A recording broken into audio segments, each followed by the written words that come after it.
Good morning, students. I'm back to read the last chapter of Hope and Resiliency about Milton Erickson, Dr. Milton Erickson, who was a psychiatrist, as you know if you've been watching some of these. I wanted to, after reading each individual chapter on an individual strategy that Erickson used, and again, that's too mechanical to even say, to represent what Erickson did and how he worked. This last chapter is about the book, and it's explaining a little bit more about how to take the written descriptions of Milton Erickson's work, because it comes across too prescribed. In studying theories in grad school and beyond, and in working, teaching, counseling theories and approaches, the word idiographic came up within the catalog of theories. And one of those theories, some of them are cognitive behavioral, rational emotive, etc., psychodynamic, psychoanalytic. Idiographic came up within the context of behavioral theories, the approach of general introduction to the approach of behaviorism. And behaviorism, each of the theories had sections to it in my text from which I taught, and they each had a personality theory associated with them. Well, behavioral approach did not have a personality theory approach attached to it, because it is said to be idiographic. And that is, it takes each individual, it observes that each individual approaches and interacts with each individual according to their individual makeup, beyond rules and laws and standards. So I'm not a behaviorist, and I don't discount behavior, but I after this many years, understand that responses and actions come from the basis of thought, basically, and even more basically from the energetic makeup of the being, and including myriad variables that have to do with the energetic, spiritual nature, fundamental nature of the being that is pure and unsullied, yet is in an environment called the world, Earth, humanity, from which each individual accumulates conditioning, begins to fabricate with the human mind things that are not accurate to how life at its fundamental basis operates. And you learn more about that in energetic kinds of teachings, quantum teaching. The cognitive scientist, Dr. Donald Hoffman, is really good and easy to understand in large sections of his material. He's all over YouTube and has books out. Dr. Joe Dispenza is a very, very excellent popularized expression of what I'm saying. He's beyond me, but he says things in a way and does things in a way that are very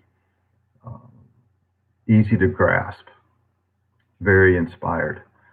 So I would recommend his book, You Are the Placebo, which is in the middle of his writing career, but it's not the first book, but it's a very helpful place to start, in my opinion. So Reading chapter 13, the conclusion from Hope and Resiliency by Dan Short, Betty Alice Erickson, and Roxanne Klein Erickson Klein. During the last several decades, many different theories have been developed in an effort to explain and replicate the pioneering work of Milton H. Erickson, MD. The most useful theories are parsimonious, meaning frugal, economical, meaning minimal. They achieve a comprehension that is as complete as possible using a minimum of theoretical constructs. Erickson started by studying people. He had polio, he was 19 to 20 years old, in bed, and gradually healed himself, mostly. Still had some effects, but he lived his life. He rode bikes, he walked the halls of psych wards and used a cane. So he learned people by observing them and interacting with them and orienting himself to them, not to his inner constructs, not to his education, not to books, not to anything external. It was his inner being understanding another being per that being, not per any standards or generalizations that are written. So they achieve the most useful theories that have tried to understand and reconfigure Milton Erickson's work, which was pioneering. They are economical, they're minimal, they're simple. They achieve a comprehension that is as complete as possible using a minimum of theoretical constructs. I repeat for educational mucilage. The result is a general understanding that will act as a guide for navigating what would otherwise be experienced as bewildering. Because when you read, it would be bewildering for him to write every little detail about every client, every patient that he did what with, for how long, so that they could get past their mental constructs. For the sake of clarity, it is important to avoid the creation of excess jargon and over-analysis of minutiae. In a field that demands creativity, there is little use for rigid step-by-step formulae or ready-made solutions. Erickson expressed his mistrust of blind repetition when he stated, quote, "Any theoretically based psychotherapy is mistaken because each person is different." That was a quote by Zeig, Z-E-I-G. It was of Milton Erickson, but Zeig wrote it in 1980. In other words, rather than relying on prefabricated responses to complex human problems, it is necessary to observe what is happening in the moment and respond with novel solutions.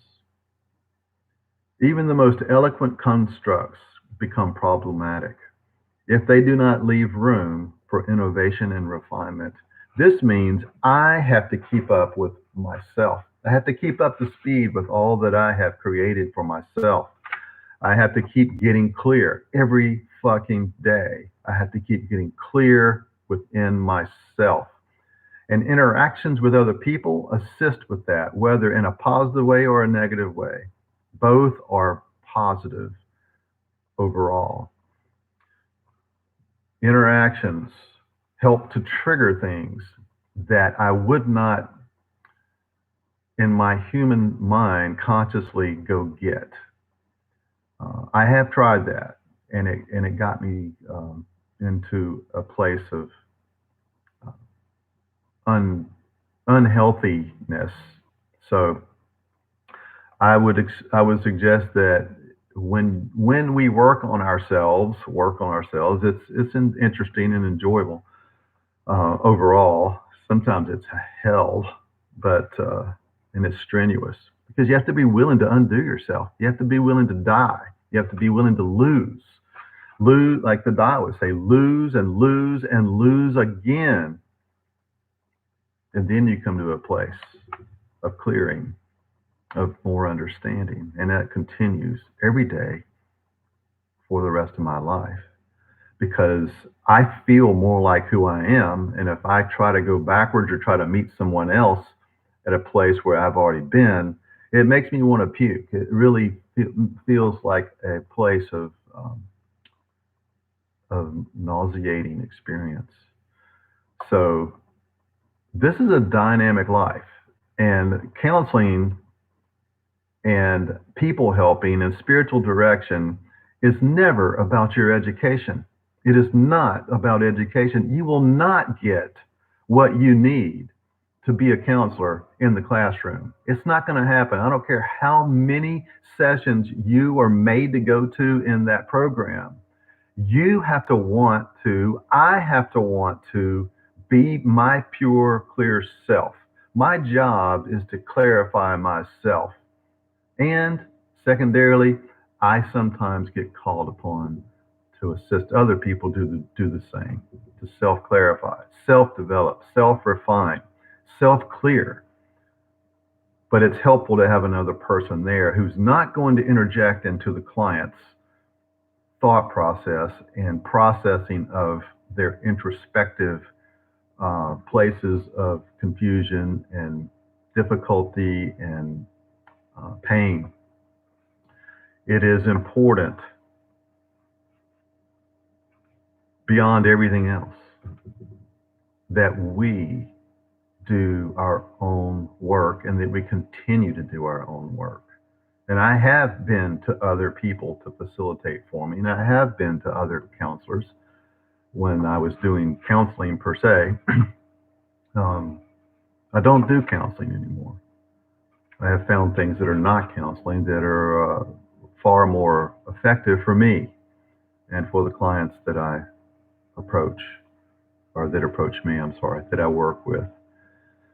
So it's something very different. And I would encourage you to consider what Erickson is saying and what I am saying from my experience of what he's saying and what I have learned from other deep travelers in life, like the desert fathers and the desert mothers, and people that were hunted down by because their lives were effective um, and clear. They were hunted down by official organizations. So be aware. This life doesn't have to be serious like me. I have tended to be serious in my life. And I have I have been learning that my play, because life is probably more about play than anything else. And my work needs to be enjoyable. It needs to be interesting. For me, interesting is playful. Interesting is fun. So, learning the underneath of subtleties of how life flows in general for everyone at the fundamental basis, and then for me specifically. And I don't know yours, and you can't know anybody else's. Nobody will ever really understand you because you're creating your own realm, whether you're doing it intentionally or not. That's the nature of the fundamental essence of the universe, is that wherever we uh, issue attention, wherever our concentration is pointed, or if it's pointed a million different places, then it's creating a million different kind of things, maybe kind of chaotic, like a fire hose spraying everywhere on its own, and if it's a creative fire hose, it'd be creating stuff just all over the place with willy-nilly without um, without making sense to us. But when we recognize that we are the creative directors of our lives, then we grab the fire hose with understanding that our attention, our where we are feeling, or feeling thought, thinking, we are creating that as we persist in that. So we grab the fire hose of thought and imagination and attention, and we aim it in a direction that feels like it's our highest best in this moment. And then we stay open, as the Taoists say, flexibly yielding to the wind, to the pneuma, to the spirit of life. And we yield, and we then have collaboration in helping us know where to aim the fire hose that's creating. And that fire hose is faith. It's um, thought and emotion combined. So the more we explore, the more we are helped to understand. So we just have to be willing to surrender to our higher, more clear, pure self, future self that knows already. So I've said a lot. I'm not going to read anymore because this first page just sums it up, and it's this video is longer than I wanted it to be. Hope that's helpful. I highly recommend exploring and absorbing um, everything you can find on Milton Erickson, and go from there. But the key continually is to work on ourselves. That's the pivot point. Don't be somebody that just reads the book, takes the class, and uses tries to use someone else's information to work on other people. That's not helpful in the end. It's not the highest, in my opinion. So some of that may sound arrogant, but I'm speaking from my experience and observation of many years, 20 something, in the counseling arena, in and around the counseling arena, and in academics, and working with people even beyond that in organizations and churches, etc. So I'm going to leave it there. If you have questions, let me know. If you are interested in um, commenting, please do. See you students later. Interact with you eventually. And whomever else is watching this, I hope it's beneficial and much well-being to you and to us all.